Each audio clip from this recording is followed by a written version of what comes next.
জানো তো বন্ধুরা, তোমাদের কাছে আমার একটা রিকোয়েস্ট আছে। সেটা হচ্ছে, আমি না ভীষণ একটা সমস্যায় পড়ে গেছি। সেটা কি সমস্যা তোমাদেরকে বলেই ফেলি। এই যে যার জন্মদিনটা হচ্ছে, আমি এই সম্পর্কে তার একরকম মামি হই, আবার একরকম দিদি।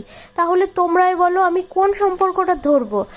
আমি যে কি সমস্যায় পড়েছি, তোমরা কিন্তু কমেন্টসে জানিও কোন সম্পর্কটা মিষ্টি সম্পর্ক আর মধুর সম্পর্ক। আমি এরপর থেকে ওকে তাই বলেই ডাকবো। এখানে দেখো, রাতের বেলায় এই যে ফ্রাইড রাইস আর চিকেন, আর ও যে কি দুষ্টু করছে দেখো, ভীষণ নাচানাচি করছিল, ভীষণ মজা করছিল। আর আমি এখানে বসে বসে ওনাদের ফ্রাইড রাইস রেডি করাটা দেখছিলাম, আমার খুব ভালো লাগছিল।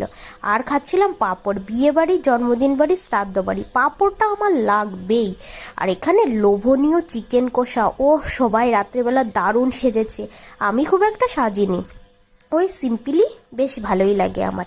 আর এখানে লোভনীয় খাবার দাবার, এই যে খেতে বসে গেছি কিন্তু।